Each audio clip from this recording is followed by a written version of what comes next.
Doctor RS Praveen Kumar గారు గురుకులాల బాట అనగానే భయపడుతున్న ఓ కాంగ్రెస్ నాయకులారా, ఎమ్మెల్యేలారా, ఓ రేవంత్ రెడ్డి నీ యొక్క నాయకులు ప్రవీణ్ కుమార్ సార్ గురుకులాల బాట అనగానే పిచ్చి వేసి పిచ్చోళ్ళలాగా మాట్లాడుతున్నారు. ఎందుకు మీకు అంత భయం? డాక్టర్ ఆర్ఎస్ ప్రవీణ్ కుమార్ ప్రయాణం చేస్తున్నాడు అంటేనే మీకు వణకొస్తున్నది. ఈరోజు గురుకులాల్లో గతంలో డాక్టర్ ఆర్ఎస్ ప్రవీణ్ కుమార్ గారు చేసిన విజయాలు మీకు తెలియంది కాదు. రేవంత్ రెడ్డి గారు మీ నోటి నుండే డాక్టర్ ఆర్ఎస్ ప్రవీణ్ కుమార్ గారు ఒక ఐపీఎస్ ఆఫీసర్ అయి ఎన్నో విజయాలు, ఎన్నో పేద బ్రతుకులకు వెలుగులు నింపిండని మీ నోటి నిండా పలికిన మాటలే మీ యొక్క కార్యకర్తలు మర్చిపోయిన వల్ల ఎంతో మంది పేద విద్యార్థులను, ఆయనను డాక్టర్లను, ఇంజనీర్లను దేశ విదేశాలకు వెళ్ళి చదివేటట్టు చేసిండు. మరి ఇప్పుడు ఆ పరిస్థితి ఎందుకు లేదు? ఈ రోజు గురుకులాలలో పిల్లలు ఎందుకు ఆసుపత్రుల పాలై ప్రాణాలు పోగొట్టుకునే స్థాయికి వెళ్తున్నారు? మరి ఏ విధంగా ఉంది మీ పరిపాలన? ఇప్పటి వరకు మీ ప్రభుత్వం ఏర్పడి సంవత్సరం కావస్తా ఉన్నది. ఇప్పటి వరకు సాంఘిక శాఖ మంత్రికి, ఇప్పటి వరకు మంత్రివర్యులు నేను ఏర్పాటు చేయలేదు.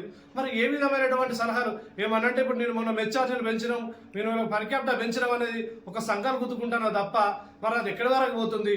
పిల్లలకు అన్నంతో పాటు, ఫుడ్తో పాటు పిల్లలకు చదువు ఎంత దూరం వస్తుంది?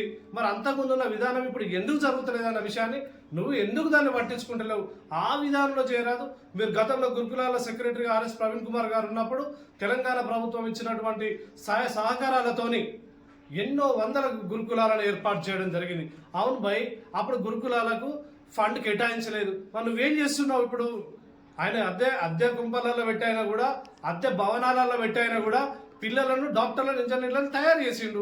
మరి నువ్వు ఇప్పుడు సొంత నిర్మాణం నిర్మాణించు, దానికి బడ్జెట్ కేటాయించు, నువ్వు పని చేసి చూపించి మాట్లాడవయ్యా. ఈరోజు పిల్లల పరిస్థితి చూడు, ఆసుపత్రి పాలు ఏ విధంగా చనిపోతున్నారో.